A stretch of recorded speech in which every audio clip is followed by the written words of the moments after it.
Welcome to the Bible Grace 88 channel. Please like, share, and subscribe. There is a PayPal link if you want to support my work. Thank you. The Book of Judges is a captivating historical account that plunges us into a tumultuous period in Israel's history. It's a time after Joshua's death. The Israelites are settling in the Promised Land.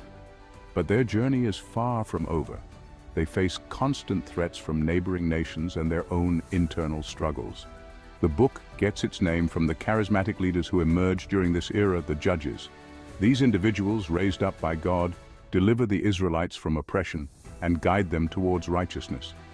But their stories are not just about military victories, they are about faith, courage, and the constant battle against sin.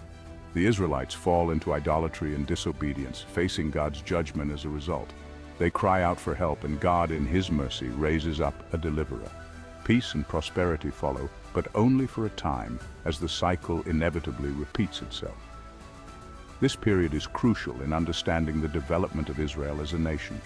Through the Judges, God demonstrates His power, faithfulness, and unwavering love for His chosen people. The opening chapters of Judges introduce us to a cast of compelling characters who embody the spirit of this era. Othniel, the first judge, sets the tone with his decisive victory over Cushan-Rishathaim, king of Mesopotamia. Ehud, a left-handed warrior from the tribe of Benjamin, cunningly assassinates Eglon, the obese king of Moab, freeing Israel from 18 years of oppression. Shamgar, a seemingly ordinary man armed only with an ox goad, single-handedly slays 600 Philistines, demonstrating that God can use anyone, regardless of their background, to achieve His purposes. These early judges exemplify courage, ingenuity, and unwavering faith in God's power. Their stories, though brief, offer profound lessons about God's sovereignty and His willingness to use ordinary individuals for extraordinary purposes. In a patriarchal society, Deborah stands out as a beacon of strength and leadership. She is not only a judge, but also a prophetess, receiving direct revelation from God and guiding the nation with wisdom and courage. When Jabin, the king of Canaan, oppresses Israel with his mighty army led by the fearsome Sisera, Deborah calls upon Barak, a warrior from the tribe of Naphtali, to assemble an army and confront the enemy.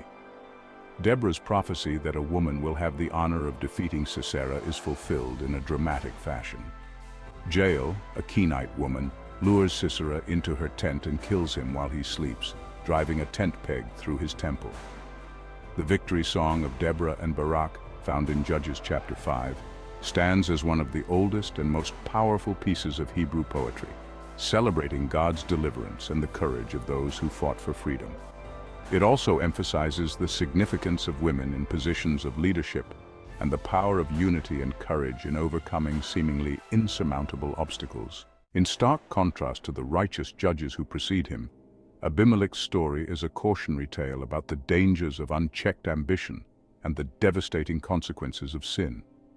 Driven by a lust for power, Abimelech, the son of Gideon, murders his 70 half-brothers and sets himself up as king over Shechem. His reign is short-lived and marked by violence and bloodshed. A rebellion erupts in Shechem, and Abimelech is fatally wounded by a woman who drops a millstone on his head.